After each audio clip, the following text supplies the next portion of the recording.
46. And there was a certain nobleman whose son was sick at Capernaum.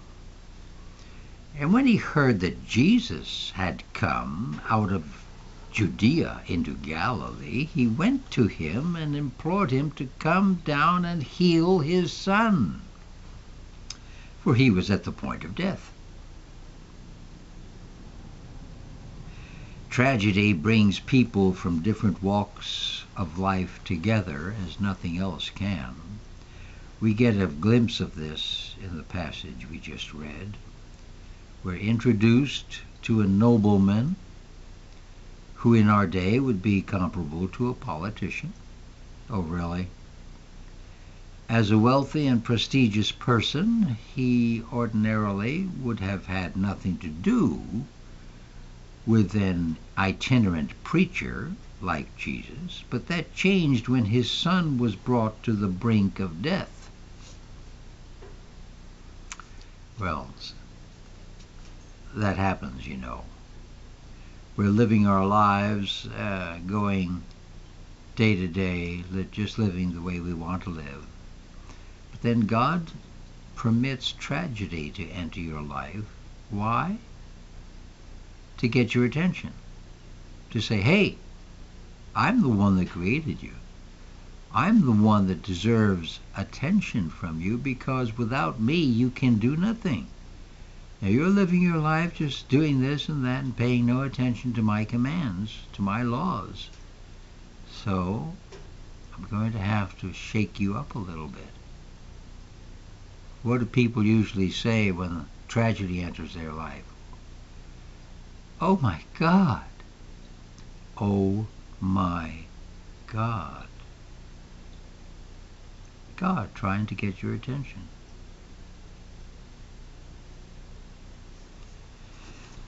The Bible tells us that Jesus traveled 25 miles from Capernaum. Oh no, the nobleman traveled 25 miles in order to see Jesus. And he was willing to implore, beg him to come and heal his son.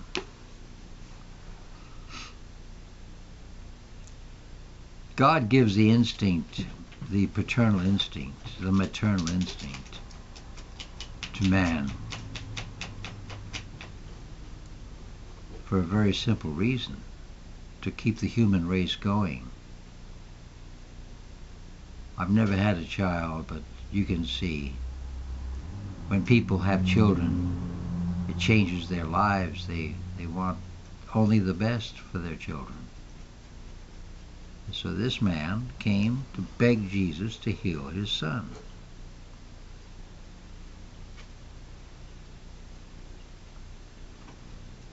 Tragedy brought this nobleman to the Lord, and the Lord used it to transform him into a man of faith.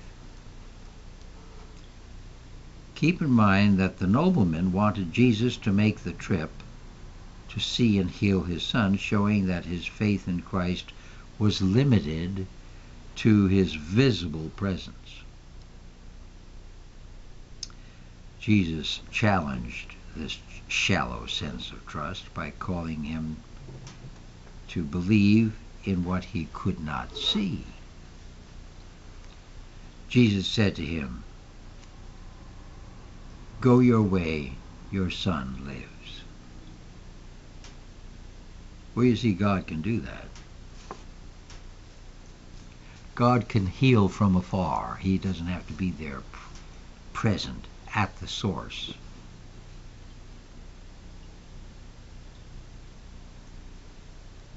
When Jesus said, "Go your way, your son lives," the nobleman's faith was being tested.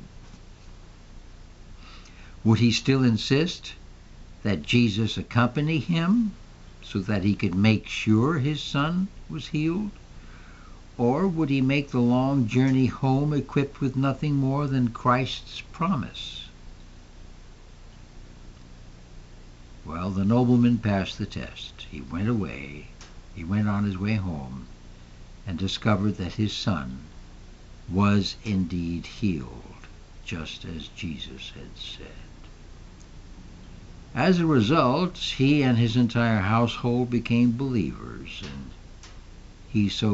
as he so gloriously does, the Lord used this tragedy to a means of spiritual transformation. Usually that's the only way people come to Christ.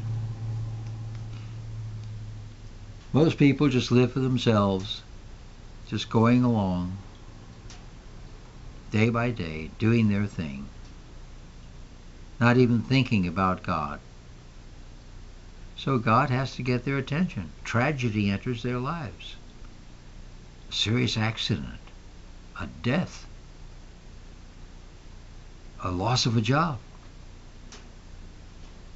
That gets people's attention, and they turn to God. Oh God, why did that happen? Please, God, please help me.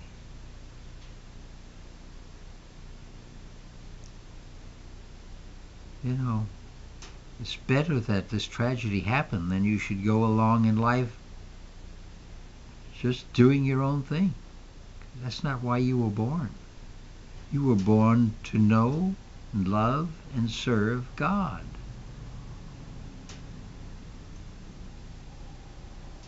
Why do you think you're here? Just for fun?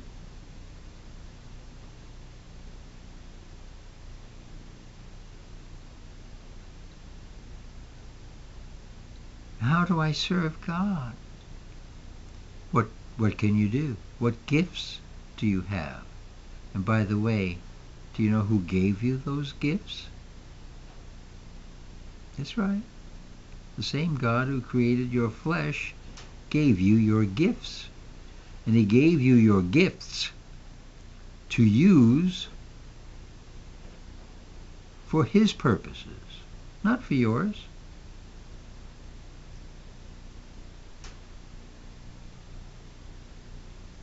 And when you use your gifts for God's purposes, he gives you everything you need. You don't have to worry about money or a house or clothes or food. You're living your life according to God's will for you. Boy, you're in the catbird seat. But if you live for yourself, God turns away. He says, you're not doing it right. And if you don't pay attention, then tragedy comes into your life to get your attention. You see these Hollywood stars that are spokesmen for cancer, or spokesmen for this or that or this. Why do you think they're spokesmen for those things? Do you think it's out of the goodness of their heart? Well, maybe a little, but they probably would not be spokesmen for this or that, raising money, if that disease or illness or tragedy had not entered their lives.